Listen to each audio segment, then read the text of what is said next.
అంటే అంటే ఒక రకంగా మండలిలో అయితే టీడీపీ బలం పెరుగుద్ది, ఇప్పుడు కాదైనా ఉండి కొద్దీ పెరుగుతుంది, వైసీపీ బలం కూడా తగ్గుతుంది. ఇలాంటి టైంలో కాస్తంత ఫైర్ బ్రాండ్లు ఏమైనా తీసుకురావాలని అనుకుంటుందా టీడీపీ? అందుకే ఏం కాదు, ఇప్పుడు ఒకసారి ముందు అవకాశాలు ఇస్తున్నప్పుడు వాళ్ళు ఆటోమేటిక్గా ఫైర్ బ్రాండ్లు అవుతారు, వాళ్ళు ప్రూవ్ చేసుకుంటారు ఆటోమేటిక్గా. 2027 దాకా మళ్ళీ అవకాశం లేదు. అవును, ఈ లోపుగా ఈ సెట్ చేసుకోవాలన్నమాట. ఈ వ్యవహారంలో పవన్ కళ్యాణ్ లేదంటే జనసేన అంటే ఆయన పార్టీని ఆయన చక్కబెట్టుకోవడంలో పవన్ కళ్యాణ్ సక్సెస్ అయ్యారా సొంత పార్టీని చక్కబెట్టుకోవడంలో? అదే టైంలో పిఠాపురంలో తన నియోజకవర్గంలో తన పార్టీని కాపాడాలనుకోవడంలో కూడా వర్మని పక్కన పెట్టి కూడా ఆయన సక్సెస్ అయ్యారు. అంటే వర్మని ఆయన పక్కన పెట్టారని ఎట్లా చెప్తాం?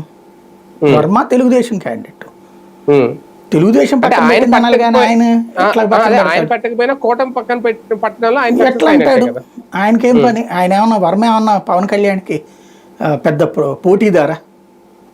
వర్మ ఆఫ్టర్ ఆల్ ఆ నియోజకవర్గానికి పరిమితం, 3 సార్లు పోటీ చేశాడు, ఒకసారి గెలిచాడు. అంటే ఈ ప్రకటన తర్వాత రోజు సార్ నాదెండ్ల మనోహర్ గారు ఇచ్చిన ప్రకటన, అంటే ఆవిర్భావ సభ దినోత్సవం నుంచి వచ్చినప్పుడు కాకినాడలో వచ్చినప్పుడు ఆయన చేసిన ప్రకటన, పిఠాపురం ఎప్పటికైనా పవన్ అడ్డానే, పిఠాపురం పవన్ అడ్డానే ఆయన ప్రత్యేకంగా మాట్లాడడం. అంటే ఏ సందర్భంలో మాట్లాడారనేది అక్కడ అర్థం కాలేదు. వెంటనే ముందు రోజున వర్మ బ్యాచ్ ఏదో మాట్లాడారు కదా, అన్యాయం జరిగిందని చెప్పి కూడా ఏదో అన్నాడు, ఇది మన కర్మ ఇది అన్నాడు అన్నటువంటిది ఈ పేపర్ లో వచ్చింది కదా, సాక్షి లాంటి దాంట్లో వచ్చింది, సోషల్ మీడియాలో హైలైట్ అయింది.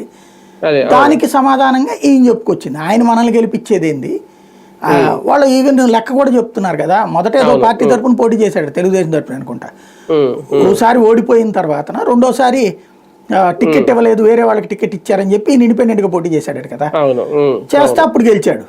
ఆ తర్వాత మళ్ళీ పోటీ చేసినప్పుడు ఓడిపోయాడు కదా దొరబాబు చేతిలో. 3 సార్లు టికెట్ ఇస్తే ఒకసారి గెలిచాడు అతను.